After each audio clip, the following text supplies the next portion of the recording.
Xin chào mọi người! Welcome to a day in life na isang teacher sa Vietnam na alipin ng salapi. Ito na nga yung araw na lilipad kami pa Singapore kasi bibisitahin ko si mama at magpapakilay ako. At bago ako pumunta ron, nag-request siya na magdala ko ng mga pasalubong. Ito yung mga pasalubong na lagi kong binibili dito sa Vietnam. So yung dried na mga prutas na ginagawang snacks, tapos itong kape. Sa kape, kung mapapansin nyo, hindi ako kumuha ng Nescafe kasi hindi naman siya masarap. Ang tamis-tamis lang niya. Lagi ko kinukuha yung Legend or G7 kung gusto niya na matapang. Kapag naman alam ko yung tao, gusto nila na sila mismo yung magbubrew ng coffee nila, ang kinukuha ko naman is yung sangtao, Chung Nguyen sangtao. Tapos hindi rin mawawala dito yung asin. Kasi dito sa Vietnam, meron silang tinatawag na asin na para sa mga prutas. Tawag ko dyan gourmet asin. Kasi yung asin nila dito na pang prutas, merong shrimp flavor, pwede naman yung may maanghang, pwedeng yung maalat na matamis, ganyan. Ikayo na mamimili. After ko mamili, agad-agad naman, nag-impake na ako para pumunta sa airport. At pagdating nga namin dito sa airport, meron na lang kami 10 minutes bago ang boarding time. At anong ginawa namin? Eto, nag-buffet. Nag-buffet kami dito sa lounge na malapit sa mismong boarding gate namin. Kasi meron kaming 4 free lounge pass for a year. Dahil yun sa card na gamit namin, meron kaming Mastercard. So kung gusto nyo rin, try nyo mag-install ng Mastercard airport pass hanapin nyo siya sa App Store o kaya sa Play Store. Meron yun dyan. Tapos delayed din yung paglapag namin sa Singapore kasi nagkaroon na air traffic. So 5 hours kaming nasa Himpapawid at dahil doon nagutom kami. So kumain na naman kami, no? And then ito na yung papunta kami sa aming hotel. So marunong naman kami mag-public transport sa Singapore kasi pabalik-balik na kami dito. And hindi namin nagustuhan yung hotel, Hotel 81 Dixon.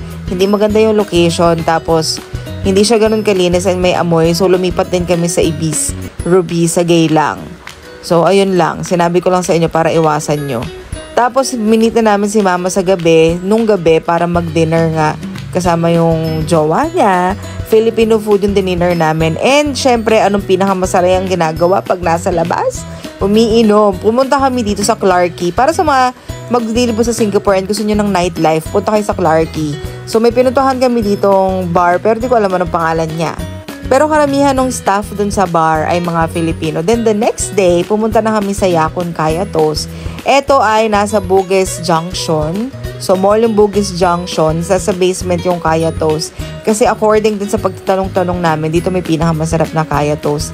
Actually, kahit pabalik-balik na ako sa Vietnam, Singapore, first time ko nakatry ng Kaya Toast. And una namin tinry ay yung kakaiba nilang bread. Yung French toast, tsaka yung French toast na merong cheese. Though, na-realize namin na dapat itry namin yung authentic. So, binalikan pa namin siya and tinry namin authentic and sobrang sarap, be. And then, after nun, pumunta kami sa Old Chunky. Katabi lang kasi siya. And masarap yung mga snacks dito, no? Kasi maghapon din naman kami maglalakad. And dahil nasa Bugis naman na kami, pumunta kami sa Challenger. Dito sa Challenger, marami dito mga nakasale na mga gadgets. So, kung naghahanap kayo ng bibila ng mga gadgets nyo sa Singapore, try nyo muna pumunta sa Challenger o kaya punta kayo sa Vivo City. Maraming mga nakasale na gadgets. Promise. And then after namin doon, bumili kasi friend ko ng Insta360 3S. Pumunta na kami sa Manday Rainforest Reserve. So dito sa Manday, guys, ito ay isa sa mga pinakabagong attraction dito sa Singapore. Dati itong zoo na ginawa nilang ganito, pinasaya nila. Kasi pwede kang maglakad-lakad ng ganyan, may mga pa-bridge silang pa ganito-ganito. Kemerut, meron pa silang mga pa-wooden log na kung anik-anik, may pa-river sila, may pa-waterfalls. Tapos makikita mo lang yung mga animal sa paligid. Kaya sobrang saya and kid-friendly rin to, no?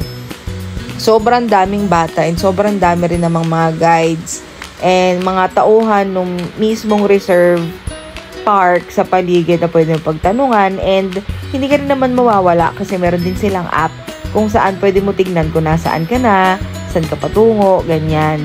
So, ang binayad namin dito ay 1,990 per person. Nag-book lang kami sa Klook. Kung ikaw naman yung tao na ayaw mo na naglalakad sa mga ganito adventure kasi inisip mo baka madulas ka o kaya ayaw mo talaga, di mo trip pero gusto mo lang talaga maglibot sa loob ng park. Meron naman silang platform para sa mga ganong klase ng tao. Kaya nga kid-friendly siya. pwede rin kayo magdala ng, yung mga naka-wheelchair, pwede sila dito. Kasi meron namang way for them.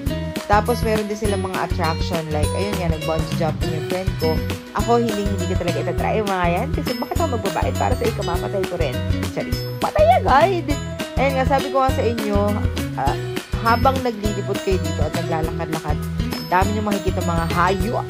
And masarap yung pagkain nila in fairness. And mas mura. Kasi sa Universal Studio, ang mahal ng pagkain sa Universal Studio, pero hindi naman masarap. Tapos kakarampot. Pero dito ang sarap ng food nila in fairness.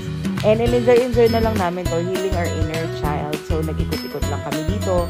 Pumunta kami dito ng around mga 1:30 or 2 p.m. na. And nakalabas kami dito ng mga 7 p.m. Kasi talagang pinilit talaga namin ikutin ng buong park. Nag-isip nga kami na mag-night safari that day, pero naisip namin pagod na kami kasi ang init-init, guys. Tapos talagang lakad talaga. And mali pa yung nasuot ko sapatos. Kasi yung suot ko sapatos, yung Onitsuka na binili ko dito rin sa Singapore. Dapat pala, hindi na ako nagsapatos dun kasi hindi siya friendly sa mga ganitong lugar. So ito, yung mga monkeys, dahil 5 p.m. na nung time na to, pinapapasok na sila. And also, hindi nyo naman kailangan bumili ng water. Magdala lang kayo ng tumbler kasi marami silang water station sa loob.